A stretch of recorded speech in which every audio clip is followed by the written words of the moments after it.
اور یہ تخصیص صرف یہیں تک نہیں رہتی بلکہ ہر گروپ کے اندر مزید تخصیص ہوتی چلی جاتی ہے۔ مثال کے طور پر سائنسدانوں نے اندازہ لگایا ہے کہ صرف دودھ پلانے والے جانور یعنی میملز میں کم از کم 3,20,000 قسم کے وائرسز پائے جاتے ہیں۔ یہ ہماری خوش قسمتی ہے کہ اس گروہ سے تعلق رکھنے کے باوجود ابھی تک کی معلومات کے مطابق ہمیں صرف 219 قسم کے وائرس ایسے ہیں جو بیمار کر سکتے ہیں، جو متاثر کر سکتے ہیں۔ انسانوں کو متاثر کرنے والا سب سے پہلا وائرس 1901 میں دریافت ہوا تھا اور اس کا نام ہے یلو فیور وائرس۔ اس کے بعد سے اب تک ہر سال 3-4 نئے ایسے وائرس دریافت ہو رہے ہیں جو انسانوں کو متاثر کرتے ہیں، انسانوں پر حملہ آور ہوتے ہیں، انسانوں کو بیمار کر دینے کی صلاحیت رکھتے ہیں۔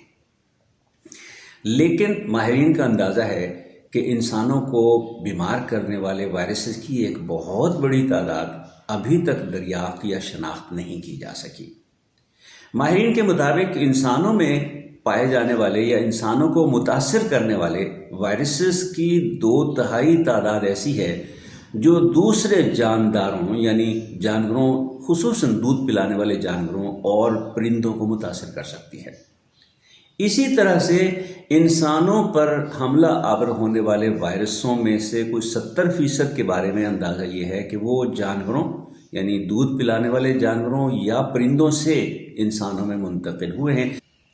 ان میں HIV یا ایڈز وائرس، ایبولا وائرس، سارس اور انفلوئنزا وائرس شامل ہیں۔ سائنسدانوں کا کہنا ہے کہ دودھ پلانے والے جانوروں میں پائے جانے والے 3,20,000 وائرسوں کی ایک بڑی تعداد انسانوں کے لیے خطرے کا باعث بن سکتی ہے۔ اس لیے ان کو دریافت کرنا، ان کی شناخت کرنا، ان کے بارے میں تحقیق کرنا بہت ضروری ہے۔ سائنسدانوں کا کہنا ہے کہ دودھ پلانے والے جانوروں میں موجود تمام وائرسوں کی دریافت اور شناخت پر تقریباً $6.4 بلین کا خرچہ آئے گا۔ بظاہر یہ بہت بڑی رقم لگتی ہے، لیکن دراصل یہ کسی بھی وائرس سے پھیلنے والی عالمی وبا سے ہونے والے معاشی نقصانات کے مقابلے میں بہت ہی معمولی لاگت ہے۔ صرف سارس کی وبا نے عالمی معیشت کو $16 بلین کا نقصان پہنچایا تھا۔ جناب آپ سوچ رہے ہوں گے کہ سائنسدانوں نے دودھ پلانے والے جانوروں میں یہ 3,20,000 وائرس موجود ہونے کا سراغ کیسے لگایا؟ تو آئیے آپ کو اس تحقیق کی ایک جھلک دکھاتے ہیں۔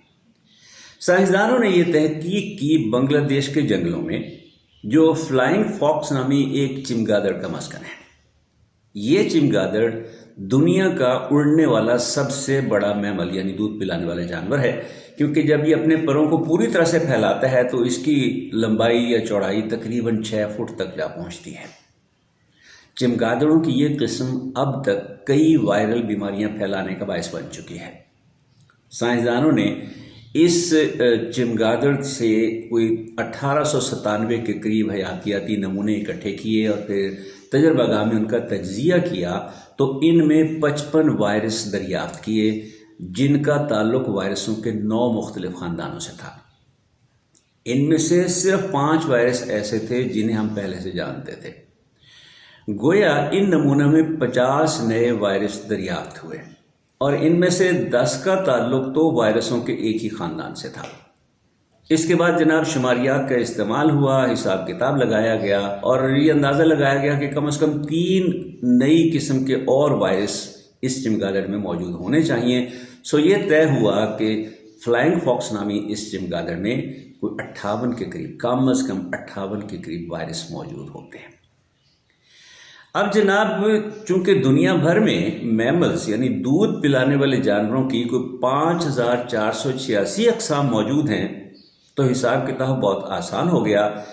اگر ہر میمل میں کم از کم 58 وائرس بھی موجود ہوں تو 58 ضرب 5486 جواب آیا 3,18,188، گویا لگ بھگ 3,20,000 وائرس۔ خیال رہے کہ اصل تعداد اس سے کہیں زیادہ ہو سکتی ہے۔ کام ابھی جاری ہے اور محققین اب تک کوئی 240 قسم کے نئے وائرس دریافت کر چکے ہیں۔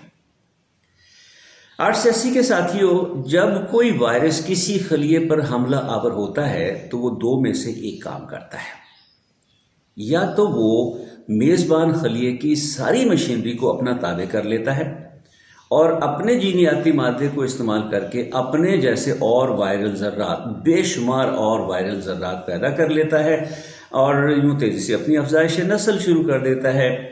اور اگر حالات موافق نہ ہوں تو پھر یہ وائرس اپنے جینیاتی مادے کو میزبان خلیے کے جینیاتی مادے کا حصہ بنا کر خاموشی اختیار کر لیتا ہے۔ میزبان خلیے کو خبر بھی نہیں ہوتی کہ اس کے جینیاتی مادے میں کیا تبدیلی آ چکی ہے۔ پہلی صورت میں تھوڑے ہی عرصے میں اس وائرس کے بہت سارے وائرل ذرات پیدا ہو جاتے ہیں، اس وائرس کی بہت ساری اولاد پیدا ہو جاتی ہے اور الٹیمیٹلی آخر کار وہ اس میزبان خلیے کو تباہ کر کے اس سے باہر نکل آتے ہیں اور پھر ان میں سے ہر وائرل ذرہ مزید صحت مند خلیوں کو متاثر کرتا ہے، ان پر حملہ آور ہوتا ہے، یوں بیماری پھیلتی چلی جاتی ہے۔ وائرس کی زندگی کی اس فیز کو لیٹک فیز کہا جاتا ہے۔ دوسری صورت میں جب وائرس اپنے جینیاتی مادے کو میزبان خلیے کے جینیاتی مادے کا حصہ بنا دیتا ہے تو وائرس کی زندگی کے اس فیز کو لائسوجینک فیز کہا جاتا ہے، اور یہاں جو وائرس ہے یہ خاموش سویا پڑا رہتا ہے، نسل در نسل منتقل ہوتا رہتا ہے، اور جب کبھی حالات موافق ہوتے ہیں تو یہ جاگ جاتا ہے، واپس لیٹک فیز میں چلا جاتا ہے اور اس کا نتیجہ میزبان کی بیماری اور تباہی کی شکل میں نکلتا ہے۔ صرف ایک صورت میں یہ وائرس میزبان کے لیے مہلک ثابت نہیں ہوتا کہ میزبان خلیے کا مدافعتی نظام نہ تو اس وائرس کو میزبان کی مشینری پر قابو پانے دے اور نہ ہی اس کو اپنے جینیاتی مادے کو میزبان خلیے کے جینیاتی مادے کا حصہ بنانے دے۔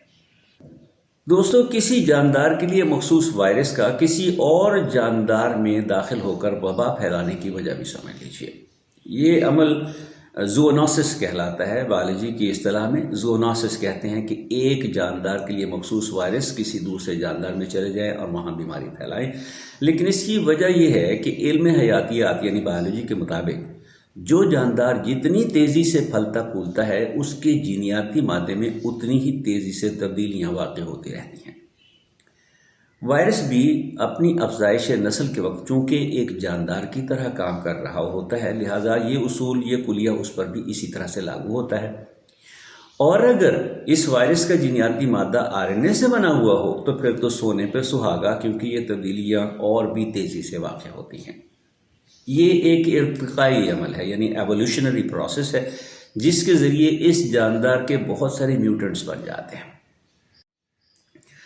ان میں سے کچھ میوٹنٹس جو اصل سے کم خوفناک ہوتے ہیں وہ تو اپنی بقا کی جنگ بہت جلدی ہار جاتے ہیں، فنا ہو جاتے ہیں، لیکن کچھ میوٹنٹس ایسے ہوتے ہیں جو اپنے اصل سے بھی زیادہ خطرناک اور خوفناک ہوتے ہیں، یہ زیادہ نقصان دہ ہوتے ہیں۔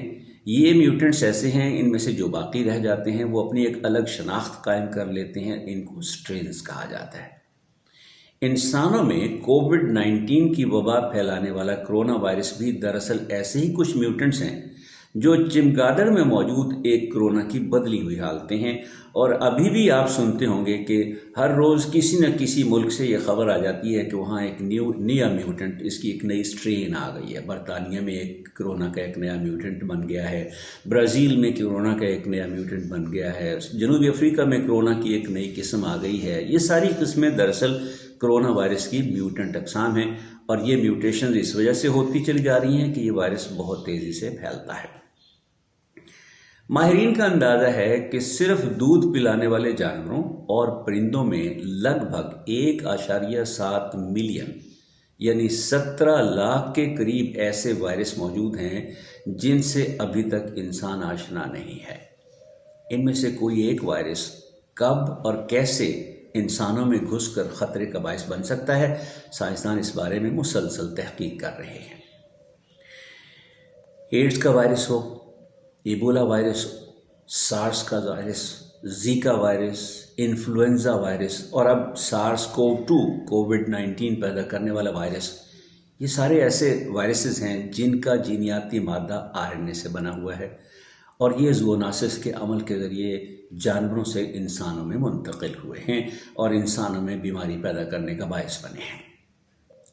ساتھیو، اب تک کی گفتگو سے آپ کو یہ اندازہ ہوا ہوگا کہ وائرسز تو بہت خوفناک بہت ہی خطرناک اجسام ہیں جو انسانوں میں بیماری، انسانوں میں تباہی پیدا کرنے کا باعث بنتے ہیں۔ ایک لحاظ سے آپ کی بات، آپ کا اندازہ درست بھی ہے، لیکن وائرسز انسانوں کے لیے صرف نقصان دہ ہی نہیں ہے، وائرسز کے انسان کے لیے بہت فائدے بھی ہیں۔ اگلی ویڈیو میں انشاءاللہ ہم آپ کو بتائیں گے کہ وائرسز جہاں ایک طرف انسانوں کے لیے نقصان دہ ہیں، وہاں یہ انسانوں کے لیے کس طرح سے فائدہ مند بھی ہیں۔ اگلی ویڈیو کا انتظار کیجیے گا۔ اگلی ویڈیو تک فیض الحسن نسیم کو اجازت دیجیے۔ اللہ حافظ۔